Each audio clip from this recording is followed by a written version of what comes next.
Hello everyone, today I'm with a special guest, Laurence. She's a director of Sky Dancing Tantra. She is a beautiful, amazing teacher of Tantra. And we have opportunity to ask you about sexuality, love, ecstasy, about many things that probably wants to know. Thank you for being here. I really appreciate to be with you and just have this opportunity to give some tips, some knowledge, or something that I can give for the people that is seeing us. Thank you, Pramod. It's a pleasure. First of all, I want to know how people can learn to have a pleasure life or have a sex life that is good, how people can improve that. Big question. Yeah, how to have pleasure in life and also in sexuality. It's really first of all, it's to be able to breathe deeply, but I mean on a practical level, but also on a metaphoric level. I mean that really to dare breathing what I'm living, and to be able to maybe to go to the feelings, because most of the time when we don't go to the pleasure, it's because we are a bit afraid to feel what we can encounter with the people we meet, in a relationship, in our daily life. It's sometimes we can encounter some feelings which are not really easy to feel, but at the same time, this is really the way to go to some feelings that are really very beautiful to live, and so the way is really to dive, I could say, in the swimming pool of life, and to be able to accept and to welcome all kind of feelings, and sometimes it's to really enjoy life, and also it's also to accept that we have to cry on something, or to be sad about something, because it's really the same path. If I don't want to be sad, if I want to close myself to sort of bad feelings or difficult feelings, so I also close myself to pleasure. So first of all, to welcome things, and to welcome things is to really breathe more deeply in our daily life. It can be very easy in my car when I'm in the traffic, and I can just inhale more and exhale more. This is one of the things, and you can also put that in your sexuality, and really look at your sexuality when you are making love. Do you breathe or not? And really to make the experience to breathe more deeply, and for sure it will start to change something, I could say, as a first answer.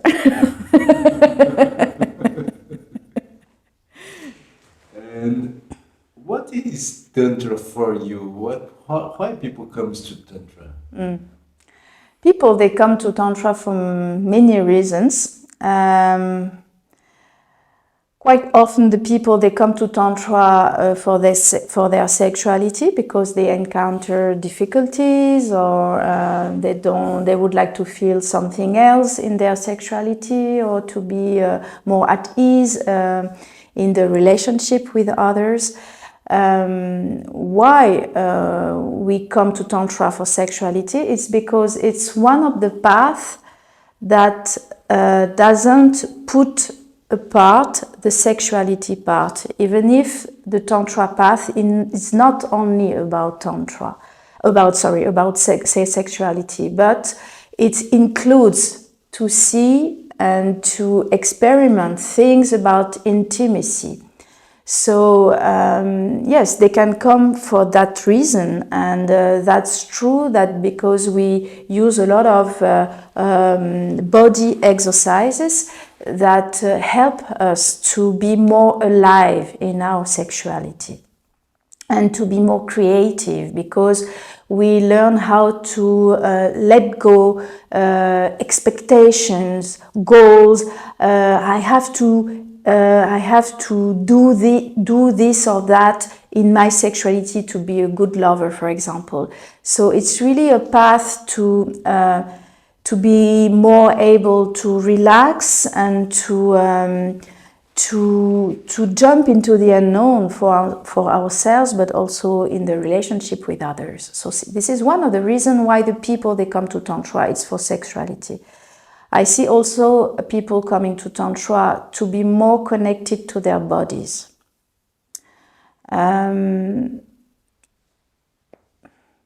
It's not seldom that for some people we are really used to be a lot in our minds, depending on our jobs also or our education. But we are a lot in our minds, and so the Tantra is also an opportunity to really come back in the connection with our body, and our bodies are really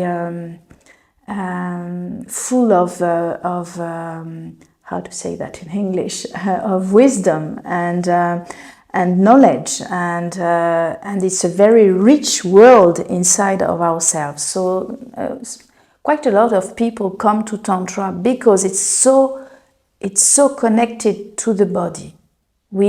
In a Tantra retreat, we do a lot of practices, and these practices have a common point, which is to involve the body, to involve the breathing, to involve the movement, to enjoy really to move in our bodies and to express. And so the people, they come also for that. And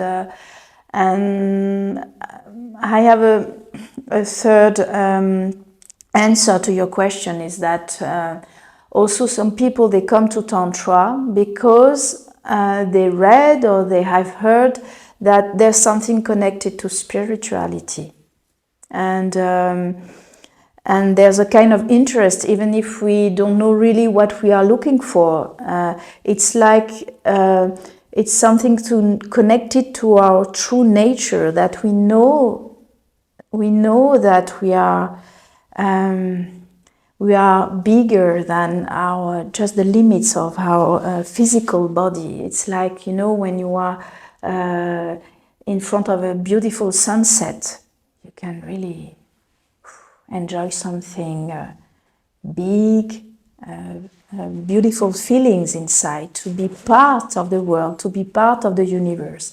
And the people, they come also with that kind of interest, or at least some people, they come to Tantra for that, in a kind of spirituality, and they find, when they like this path, they find that this spirituality is really connected and embodied, connected to the body, embodied. It's an embodied spirituality. It's not something only with the mind, I could say. How can I reach ecstasy? Because you have a training that teaches how to get there. Yes, that's true. How we can get to ecstasy? The main thing is relaxation, but it's easy to say, to be relaxed. When we are facing some good moments, it's easy to feel that we are really relaxed, but when we are facing some challenges in life, it's not so easy. So we tense our body, we tense our mind, and it's not so easy to be relaxed all the time in our daily life. And but this is the main thing, really, to open the door to something. Yes, I don't have really the words to. I hope that maybe you can imagine or feel something when I'm saying that. It's like ecstasy, it's wow, it's like a wow with life. And so it's connected to relaxation and also to unify ourselves because of many reasons, and education, traumas and things like that. We are like in pieces in ourselves, pieces of cake. and we could say that the practices in Tantra and in Sky Dancing Tantra also, is that the practices, they help us to reunify ourselves. And so when we reunify the body, the mind, the idea that we can be bigger than this, then it may open a door to that ecstasy. That means that I could have been through some practices that helped me to get rid of my expectations, of my tensions, of anything that focus me on a goal or focus me on the closeness. So it's kind of a door to ecstasy, yes. And I don't want to define too much what is ecstasy. I prefer that in a Tantra retreat we offer a container with practices where the people, maybe they will encounter this ecstatic state, and they are the one who can define what is ecstasy for themselves, because my experience is my experience, but maybe the words I could put on, it's not the words of the others. So for me, it's very, very important to offer a container in which the people, they can be as free as possible to open themselves to their own experience of ecstasy, hopefully. And how can Tantra improve relationships? Yes. It can help because it's a path of consciousness. In Tantra, mainly in Tantra and in Sky Dancing Tantra, we are very interested by two topics, which are energy and consciousness. And so when I can be more aware and I open myself to other spaces of consciousness, and I'm taking care to be somebody really alive, for sure it will help the relationship. Because mainly the problem that we encounter in the relationship is that the aliveness that we can feel in the beginning of the relationship, it goes down and something close step by step, because we enter in our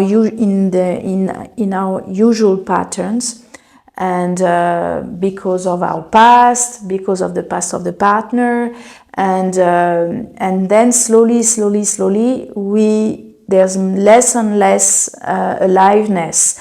And so when we can practice and learn how to be more alive, really to be in the body, to be in the emotions, to be able to be more creative, because we don't think little, we just think bigger in our minds. So it helps to be more alive. And the other thing is, the other topic is the consciousness. How I can use the practices in the retreat, for example, to help me to be more aware of who am I and who is the other one. And so I can be, if I understand more deeply who am I, then I can make clear choices. And if I make clear choices, then I am more present in the relationship, and I'm more alive in the relationship. This is the way it can help the relationship. And when I'm talking about awareness, it's something very concrete for me. I mean that, for example, to have more consciousness in the body. That means that thanks to the practices, maybe I will feel that I have more sensations in the body. Because some people, for example, they tell me, but you know, there's parts of my body I don't feel it at all. It's like a dead parts of my body. And so how the practices, they can help to reconnect to some parts of the body, and also to the pelvic area for some people, and to feel more in their sexuality, for example. So the consciousness in the body, and also the consciousness in the emotions. Not to be close to the emotions. Sometimes we are a bit afraid of our emotions. So how the practices, they can help to open myself to the various emotions we can go through in our lives. And so when I can open myself to my emotions, then I'm more alive, and I'm more able to share with my partner about what I'm going through in the relationship, for example. And so I'm not like a dead wall. I'm somebody who has feeling, and I'm able to share about that. And also the awareness is about the mind, and how I can be more conscious about my pattern, how I'm behave in the relationship. And so when I'm more conscious of that, I can make changes, maybe, if I want.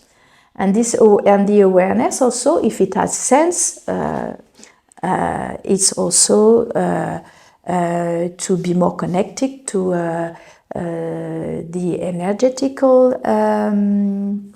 field and the spiritual field.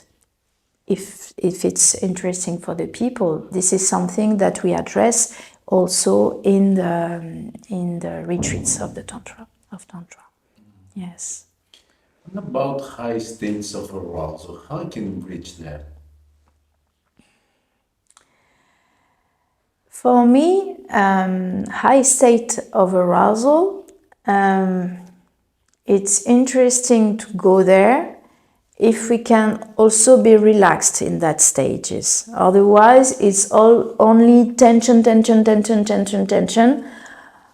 Okay, it can be good, but it's a lot of tension anyway. So it's not something very soft and deep to feel inside. So, but we are all different, as you know, all different human beings. For some people, it's easy to feel arousal, and so for them, the practice will be really to help them to relax in a high state of arousal. So all the practices that can help to discharge, to breathe out deeply, to make sounds, so to open the body to the fact that I welcome my arousal, high state of arousal, but I learn how to relax in that. This is for some people who are going easily in the excitement.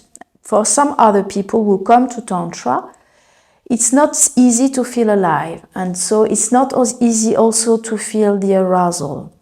And so for these people, it's more the practices which help to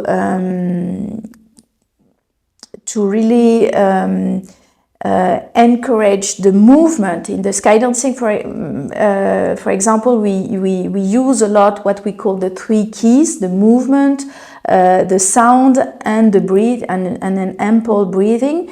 And using these 3 keys in different practices, it helps to really awaken the aliveness of the people. And so when we awake the aliveness, we can also go in the pelvic area, in sexuality, and see what does it mean for me to bring these 3 keys, for example, in my sexuality, and to see if I can I can go in some higher state of arousal, because it means to be really alive. And so it depends. If the people, they come with a very low level of aliveness, or if some people, they come with aliveness and a lot of excitement, but they don't know how to regulate that. And it's like, okay, I'm always going to the same point. I know how I can be more excited, but it's always the same exit, I could say, the same point to reach. So the people, they get bored and they look for something else, something different. So for them, it's the relaxation, as I said. And also, you teach and train about love. And how can you teach people to love? To love, yeah. It's interesting, an interesting question, because how to define love? Yes, I know. But the training is about love. Yes, and I think that we are all interested by love, because it's so important. Yes, it's so important. In Tantra, in the Tantric path, we define love in a way that I love, is that we say that love is the capacity, the infinite capacity to accept what is.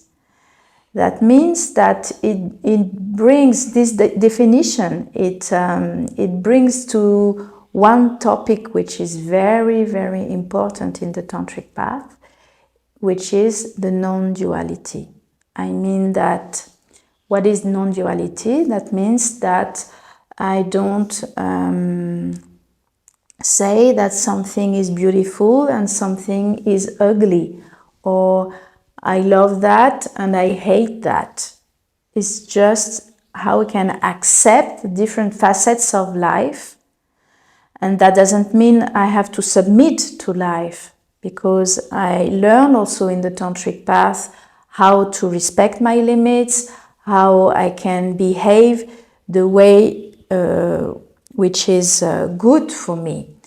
But the goal is maybe to behave not the way my past said to me how I have to behave, or the way that my trauma brought me.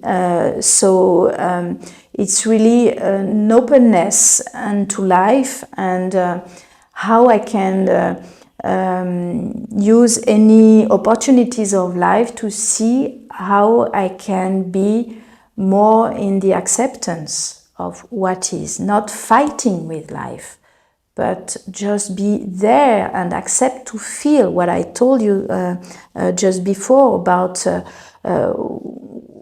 what does it mean. It starts with accepting the feelings. And so for me, yes, I like to be on that path to see how I can be more able to love, meaning how I can be more able to accept what is, without using a lot of times just to judge, just to say that things have to be like this or like that. I have to, yes, just to save time to really, yes, accept, and if possible, enjoy things the way they are. And if I come to the relationship, with your question, to the relationship, for me it's really beautiful if I look at my partner and I really ask myself how I can accept that person more deeply day after day. For me, that is love. And I know, easy to say, and that after that we are on the path and we do our best.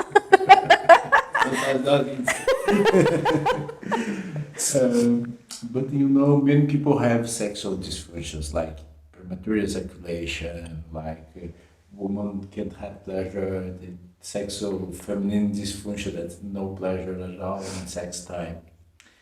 How I can heal these things with Tantra, with workshops, how? Because people want to know that it's a big pain, the people that have. Yeah, you're right, yes. So yes, in I can speak about Sky Dancing about that. Is that in Sky Dancing we are aware about that, and it's an important topic, of course, and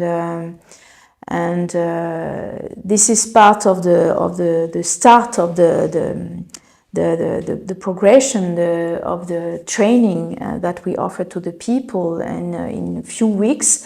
And the 2 first week of that, what we call the LET, Love and Ecstasy Training, is about the connection with our sexuality. And the first week is about healing the sexuality. And the second week is more about the connection with pleasure in sexuality. So there's a lot of practices that can help us to maybe to heal some wounds and also to awake what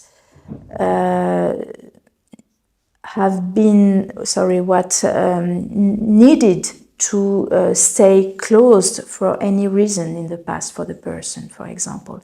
I mean, for the people who have no sensation, no pleasure, difficulties in the sexual encounter.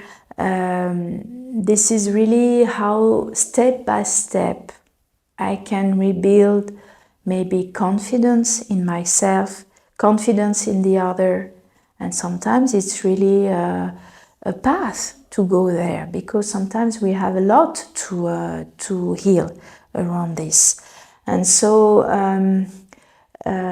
we have a lot of practices that can help the people to really heal what needs to be healed, and also to awaken and to welcome the aliveness, because we have also in our societies a lot of taboos around sexuality. So for some people they have things to heal, and for some people they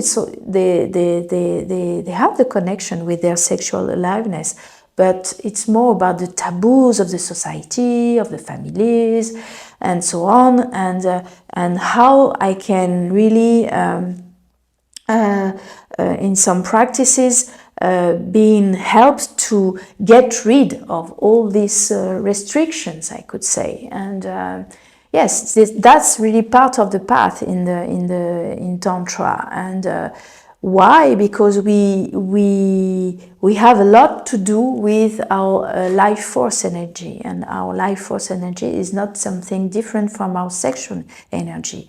When I say we have a lot to do with, I mean that we have a lot of practices also that we use to enhance our spiritual nature also. We are going to the end of this interview, but I want to know what is a big tip that you can give for the people that is listening us. The deep gift, you said? Yeah. I would like to talk about curiosity. For me, this is my thing, but this is really my... it was really a change of mindset for me, to say to myself how I can be with a curious gaze, a curious state of mind towards regarding life. I mean, in my relationship with life, including the people, including sometimes when I have to leave things that I'm not easy with, or when I'm facing some challenges, but also when I leave some very simple thing in my life. With the daily duty, washing the dishes, or I don't know, these things that we are doing every day, for example, and we can get bored and not conscious. We are just like automatic. And for me, this curiosity, it's changed everything. And how I can enjoy a flower on my road, and how I can enjoy a moment, sharing with a person, and just being curious about what I can learn from that person, what can I learn from that moment, and it brings me to the uniqueness of each moment of life. And it's only one word, curiosity.